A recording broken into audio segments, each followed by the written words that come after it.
I was called to assist the RSPCA in a case with a foal with a tight head collar. The head collar was embedded into the flesh and bone of the foal's nose, behind its ears and under its jaw, and I knew the foal could not stay in this state any longer.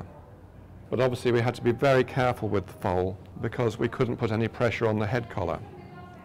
We had a rope around the lower part of the foal's neck and managed just to hold it close to us until it was settled.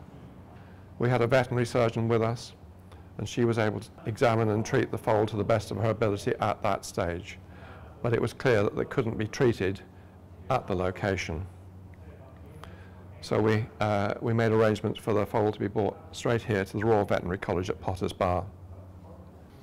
So when the foal first presented, obviously it became clear that we had to address the situation in a hurry. The mare was sedated and the foal was sedated and evaluated closely, and it became clear that we were not going to be able to remove the head collar without a general anaesthetic.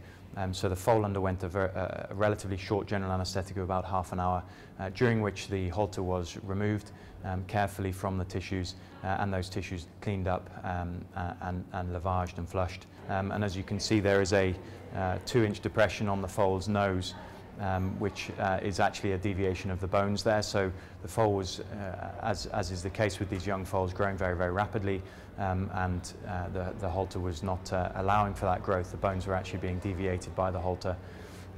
If that had continued, then clearly that would have created some significant problems for the foal going forward.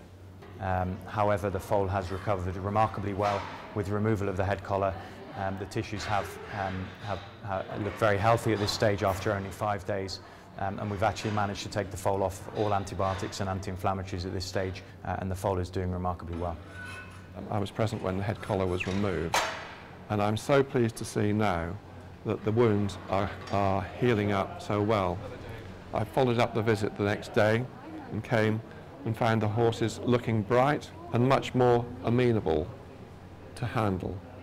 I'm informed today by the veterinary surgeons that they're fit and well enough to go home. And they're going to go to World Horse Welfare, Glenderspooner Farm, down in Somerset. Thanks so much, guys. Where they'll be looked after and cared for on a daily basis. And eventually, after they have been rehabilitated, we'll be looking for kind and loving new homes for both of them. Brilliant, well done. Thanks, Charlotte. It's okay. Good. When Star eventually arrived at Glenderspooner Farm, he went through a process of rehabilitation, which included getting him used to a head collar again, which wasn't going to be easy because of the wounds. Really, he had to form a trusting bond with the staff there who took great care of him, and they did rehabilitate him over a slow period of time just to get him back used to the head collar again. This is a case that's been brought to trial after nearly a year now. I think it only right that the defendant, a young 35-year-old professional groom, or someone who purports to be a professional groom, has today pleaded guilty and accepts the fact that she caused unnecessary suffering. At court today, in his summing up, the district judge said this, and I think it quite right, that a person professional with horses ought to have been able to and should have acted more quickly, but she did not. She has received a disqualification for a period of 3 years. Star is great now. He is doing very well. He's a yearling now, and he's looking ahead to a bright future. We're hoping that he will soon be rehomed, but whatever happens, Star will remain in the care of World Horse Welfare forever. So we're now looking for a happy home for Star to go to. One of the most enjoyable parts of my job is visiting the horses that have been rescued and rehabilitated in their new homes. This is an absolute pleasure here to come and see Star here today in this caring and knowledgeable home. Star was a local case, so obviously I'd heard about it, Facebook and press. Seeing Star's case and what he'd been through at such a young age, I felt that I needed to help him and to give him a home for life where he's going to be cared for and nothing like that is going to happen to him ever again.